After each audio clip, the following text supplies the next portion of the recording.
Ouais.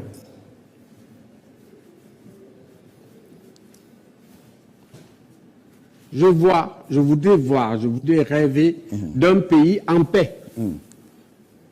Et dans la paix, il y a plusieurs choses. Pas seulement la paix, l'absence de guerre, c'est la guerre, c'est ce qu'il y a dans nos eaux. Et puis un pays qui n'a pas le harcèlement de la base. Il faut régler le problème du harcèlement de la base.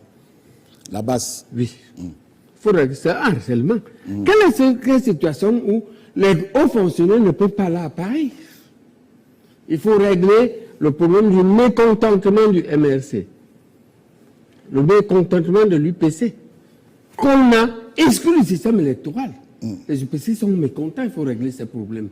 Okay? Il faut régler le problème du mécontentement de la diaspora, qui demande à corps et à cri la double nationalité. Le problème n'est pas d'avoir la double nationalité, le problème c'est de penser à son pays.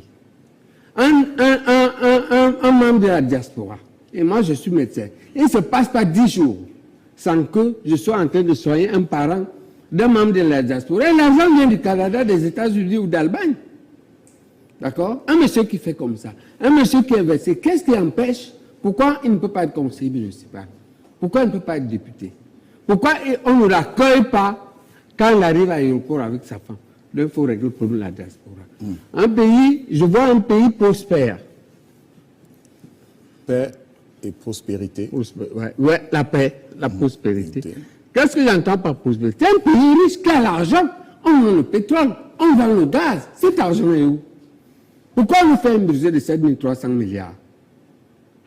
Dans une situation où, la même année, j'ai regardé, le budget du Ghana est de 1000 milliards, non à 7 300 milliards. Et le Ghana est la moitié plus petit en superficie. C'est le même climat. Mais ils ont 250 km², quelque chose comme ça. Ils sont plus petits en pays, mais le même nombre d'habitants.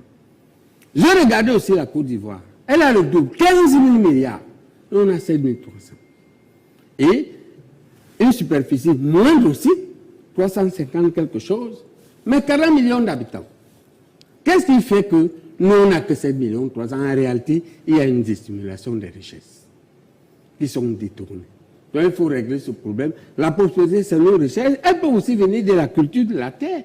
On a un pays dont le sol est extrêmement fertile. Qu'est-ce qui fait qu'on n'a pas assez d'argent? On a un pays qui a d'énormes ressources du secteur, Je peux vous aider, du secteur tertiaire, c'est-à-dire qu'on peut faire beaucoup de commerce, on peut faire beaucoup de tourisme, on peut faire beaucoup de banques et des trucs. Donc, on a des sources de revenus.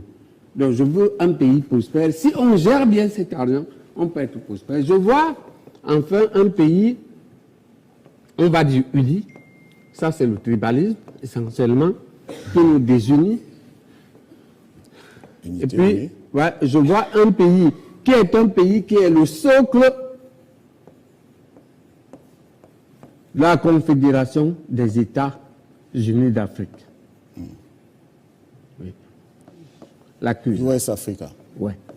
USA. Confederate States of United States of Africa. On va former ça. On a l'OTAN. L'OTAN est bon pour qu'on forme les États-Unis d'Afrique sous forme de confédération. Pour moi, c'est la forme la plus simple, parce qu'elle permet la rotation des grands présidents. Et on a une situation où le colon est affaibli par la guerre d'Ukraine. Donald Trump chasse même les présidents qui vont là-bas. Poutine soutient et contre le colonialisme. Xi Jinping soutient la liberté. Qu'est-ce que nous attendons? On a le noyau qui s'est formé, il peut rejoindre très